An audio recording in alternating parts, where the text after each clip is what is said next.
Bahaye ikaze mwese by'umwihariko mwe mwamaze gukanda subscribe ndetse namwe mutarayikora ndabashishikariza kuyikora. Nkuko mumaze kumenyera rero, uyu munsi twabateguriye ikiganiro kirambuye ku mashu. Impamvu 6 zituma amashu akwiye kuba ku isahani yawe buri cyumweru. Hari abantu bafata amashu nk'imboga isanzwe ishyirwa ku isahani, ariko si ibyo gusa. Amashu ni imwe mu mboga zifite intungamubiri zidasanzwe zifasha umubiri gukora neza no kwirinda indwara zitandukanye. Bahaye ikaze.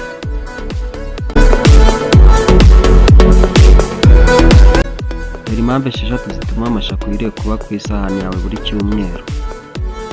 Impamvu ya mbere, arinda kanseri n'indwara z'umwijima. Amashu arimo antioxidante nka sulforafane na indole 3 karibinoro zirwanya uturemangingo kwangirika no gutera kanseri.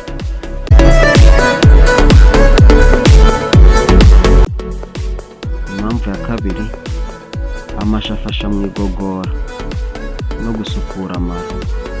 Kubera fibre nyinshi arimo, afasha igifu gukora neza, atuma wihagarika neza kandi arinda imatwi.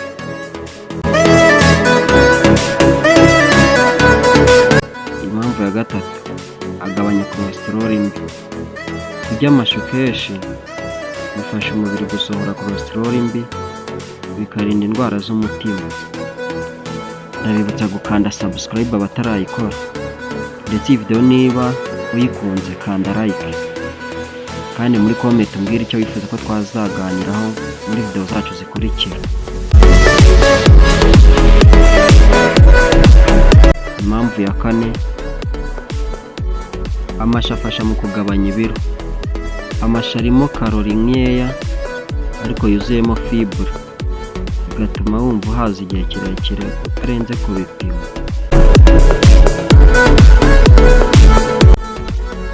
Impamvu ya gatanu, amashu yongera ubudahangarwa. Vitamine C n'izindi ntungamubiri ziri mu mashu zifasha umubiri kurwanya virusi.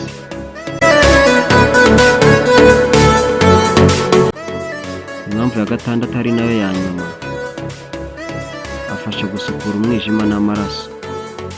Amashu afite ubushobozi bwo gufasha umwijima gusohora imyanda ndetse no gusukura amaraso. Igihe amashu atetse mu buryo bworoshye, bivuze ko agomba kuba adahiye cyane, cyangwa urya y'umwimerere ariyo salade. Kuri salade washyiraho n'ibindi nk'igitunguru, karoti n'utuyiko tw'ubuki cyangwa vinegere. Rya amashu byibuze 2 mu cyumweru. Amashu ni imboga yicisha bugufi ariko ikagira uruhare rukomeye ku buzima, ntuzayisuzugure. Iyi video niba ikubereye nziza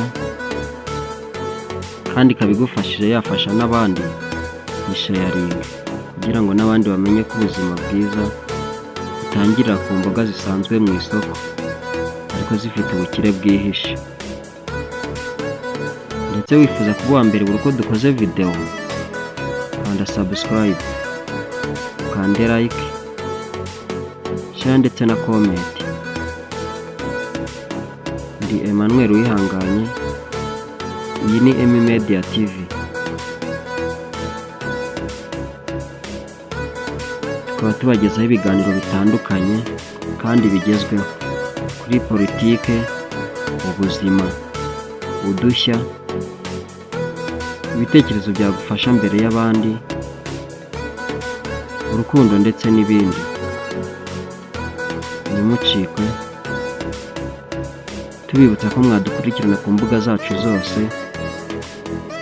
Imbuga zacu zose dukoresha Emmy Media TV kuri Instagram, Twitter ariyo X, Facebook, TikTok ndetse n'ahandi. Turabashimiye rero mwese twabanye muri kiganiro. twifuza ko twaza guhura mu yindi video ikurikira. Naho ubutaha. Ciao ciao.